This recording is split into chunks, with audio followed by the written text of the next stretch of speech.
اسرائیل میں جہاں یہودی عقیدے کے ماننے والوں کی اکثریت ہے، وہیں ملک کے کچھ حصوں میں اب بھی ایسے ہیں جہاں اسرائیلی عرب یا مسلمان آبادی رہائش پذیر ہے۔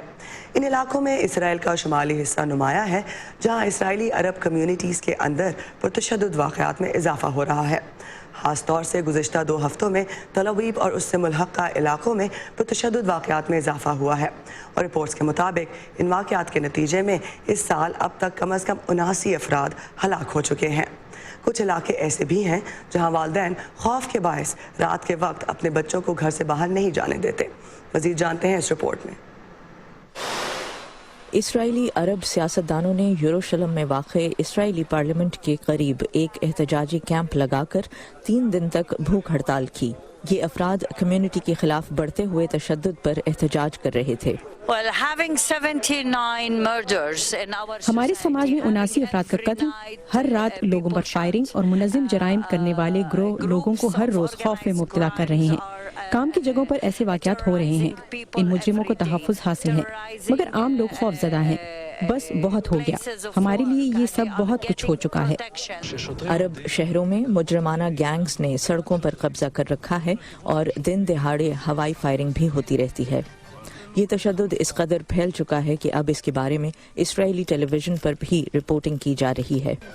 اسرائیلی حکام اور پولیس نے ایک ایسا پروگرام تشکیل دیا ہے جس میں غیر قانونی ہتھیاروں کو پکڑا جا رہا ہے اور ساتھ ہی ان افراد کو جرمانہ معاف کیا جا رہا ہے جو رضاکارانہ طور پر ہتھیار پولیس کے حوالے کر رہے ہیں۔ تاہم عرب رہنما کہتے ہیں کہ حکومت کو اس تشدد کو ختم کرنے کے لیے مزید اقدامات کرنا ہوں گے۔ ہمیں منظم جرائم کے گروہوں، بلیک مارکیٹ اور غیر قانونی ہتھیاروں کے خلاف ایکشن لینا ہوگا۔ حکومت جانتی ہے کہ کیا کرنا چاہیے اور اسے اسرائیل کے دیگر علاقوں میں کامیابی حاصل ہوئی ہے۔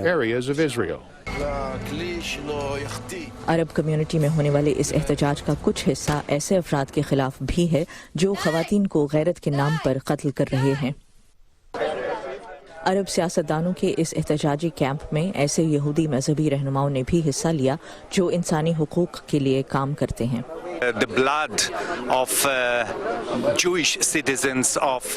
اسرائیل میں رہنے والے یہودی افراد کا خون یہاں رہنے والے عرب افراد کے خون سے زیادہ سرخ نہیں ہے۔ ہم سب برابر ہیں اور اب وقت آ گیا ہے کہ اسرائیلی حکومت اور اسرائیلی پولیس ہمیں برابری کی سطح پر رکھیں اور عرب علاقوں میں ہونے والے تشدد کے خلاف اقدامات کریں۔ عرب کمیونٹی دعویٰ کرتی ہے کہ اگر یہودی شہری تشدد میں ہلاک ہو رہے ہوتے تو پولیس زیادہ متحرک ہوتی۔ ان کا کہنا ہے کہ محفوظ زندگی گزارنا ان کا حق ہے۔ لنڈا گرینڈسٹین کے ساتھ نخبت ملک، وائس آف امریکہ۔ کیا اس تنازع میں آگے چل کر بھی فلسطینیوں اور اسرائیل شہریوں کی جانیں جاتی رہیں گی؟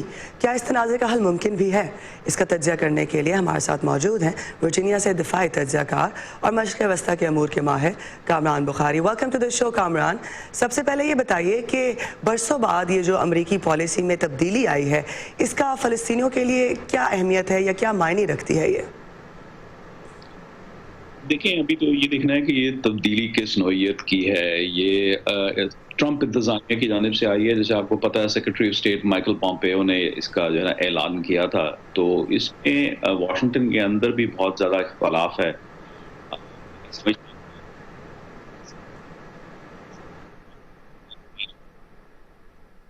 لیکن دوسری جانب اسرائیل سے بھی یہی مجھے جو ہے نا سننے کو مل رہا ہے کہ وہ بھی اس تبدیلی سے نہیں ہے کہ یہ مزید معاملے کو پیش ہے حالات۔ تو کامران، اس کا یہ مطلب ہے کہ جو امریکہ کی سربراہی میں جو پیس ٹاکس یا عالمی برادری کی سربراہی میں جو پیس ٹاکس ہو رہی تھی، ان کا تو پھر اگر یہ کنفیوژن ہے تو کوئی امکان بنتا ہی نہیں۔ جی، پیس ٹاکس تو نہیں ہو رہی نا۔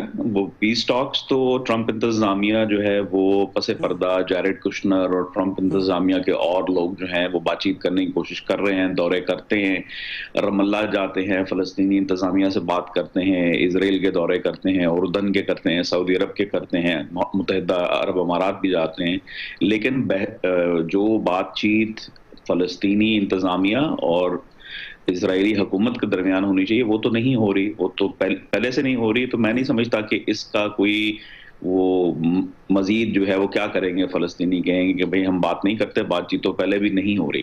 تو یہ بتائیے کہ فلسطینی یہ سوال بھی اٹھاتے ہیں کہ عالمی برادری تنقید تو کرتی ہے تو اپنا جو ہے وہ اثر و رسوخ استعمال نہیں کرتی تاکہ اس تنازع کا حل پیدا ہو سکے، یہ کتنا درست ہے؟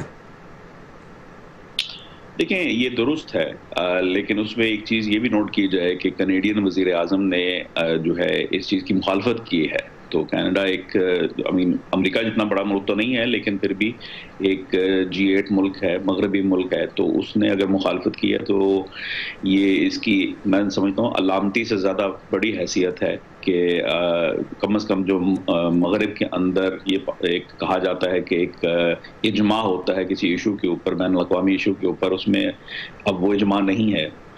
میں نے بیانات نہیں دیکھے جو یورپ کی جانب سے آئے ہیں، لیکن مجھے یقین ہے کہ یورپ بھی اس کو منفی طور پہ دیکھ رہا ہے، کوئی کسی قسم کا کوئی مثبت اقدام نہیں دیکھ رہا.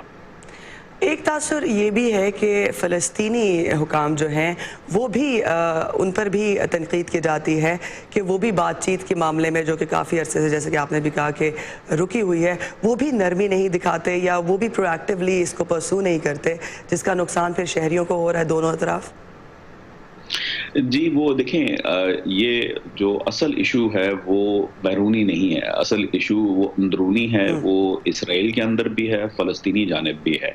فلسطین کی جانب دیکھیں فلسطینی جو ہیں وہ متحد نہیں ہے.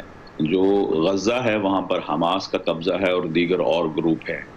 جو ویسٹ بینک ہے وہاں پر فتح جو حکومت ہے وہ چل رہی ہے. فتح سے بات چیت ہوتی ہے اسرائیل کی، لیکن غزہ میں جو ہے وہ ایک طرح سے جو ہے آلموسٹ آلویز یہی ہوتا ہے کہ حالت جنگ میں ہوتے ہیں.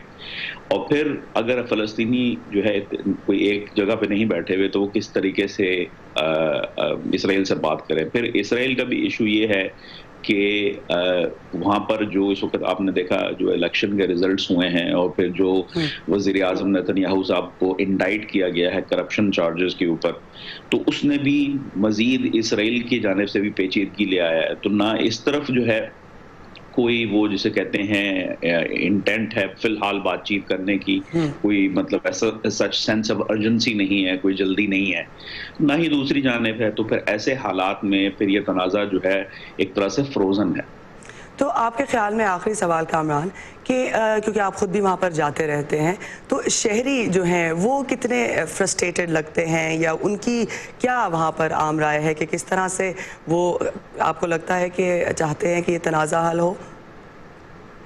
جی چاہتے تو ہیں، لیکن میں سمجھتا ہوں کہ انہوں نے حالات سے سمجھوتا کر لیا ہے.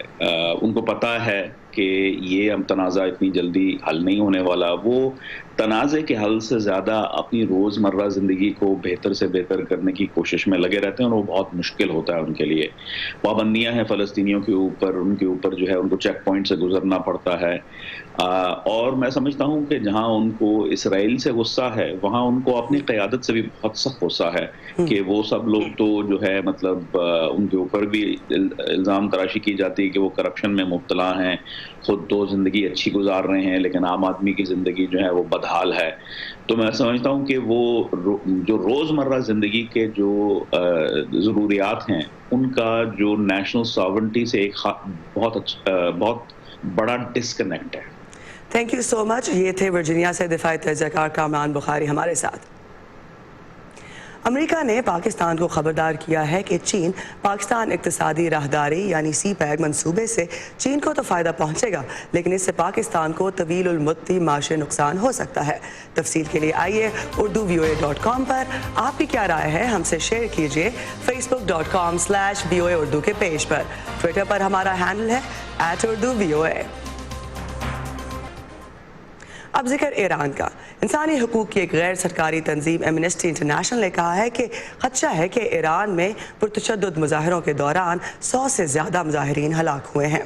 تنظیم نے ایرانی حکام سے پرتشدد کارروائیاں روکنے اور انٹرنیٹ بحال کرنے کا مطالبہ بھی کیا ہے، جبکہ اقوام متحدہ نے کہا ہے کہ ایران میں ہونے والے پرتشدد مظاہروں میں اسلحے کے آزادانہ استعمال کی اطلاعات ہے.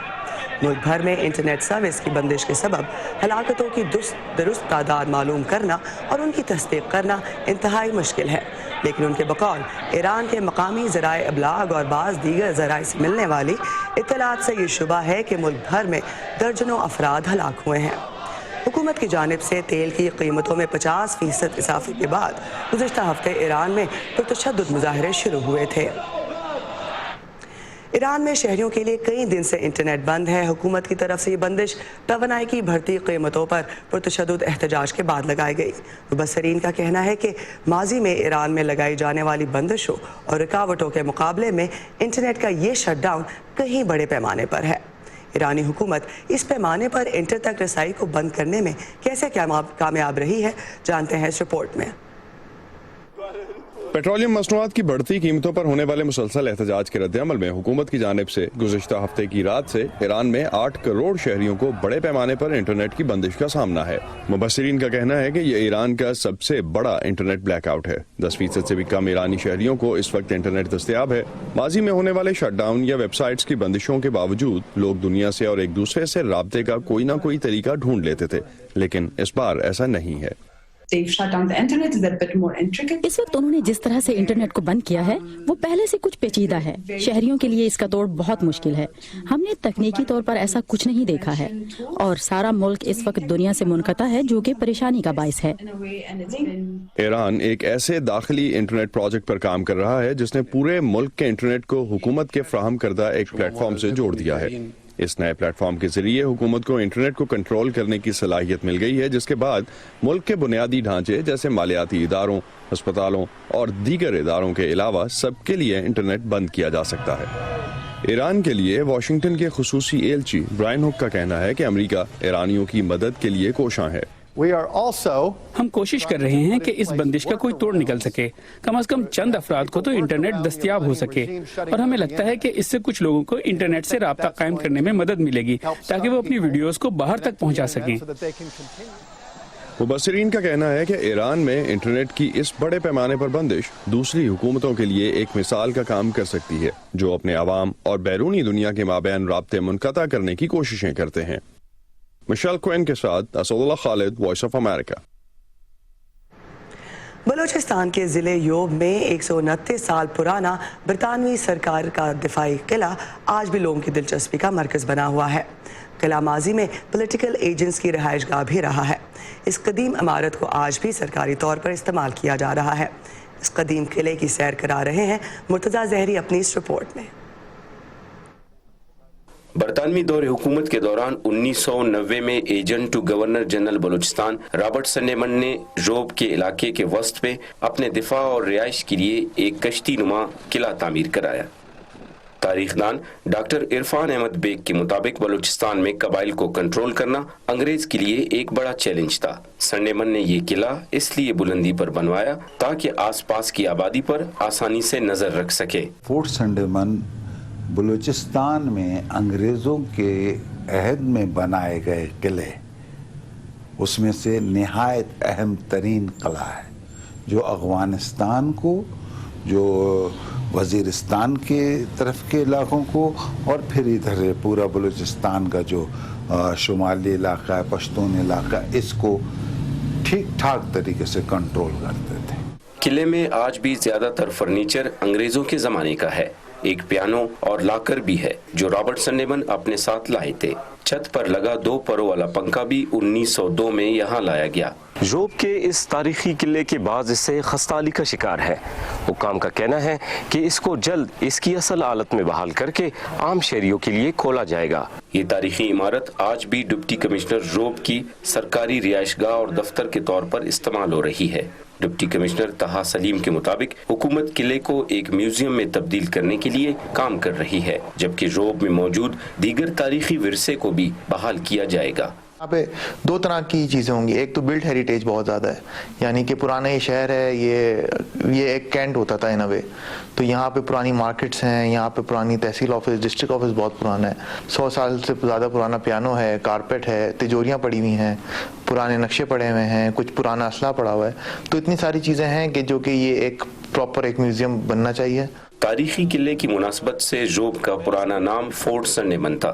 1974 میں سابق وزیر اعظم ذوالفقار علی بھٹو نے شہر کا نام تبدیل کر کے یوب رکھا۔ مرتضی زہری، voice of America, یوب، Balochistan.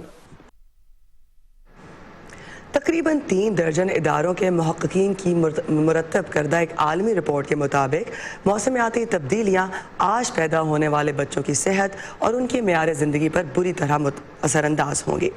Report کے مطابق درجہ حرارت میں اضافہ بیماریوں، خراب موسموں اور خوراک میں کمی کا باعث ہوگا اور موجودہ اور آنے والی نسلوں پر گہرا اثر ڈالے گا۔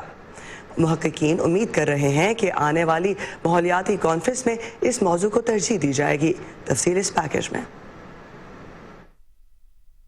تقریباً 8 سال کے بعد کیلیفورنیا آگ لگنے کا موسم شروع ہونے سے کچھ دیر پہلے ہی اس صدی کی بدترین خشک سالی سے باہر نکل پایا۔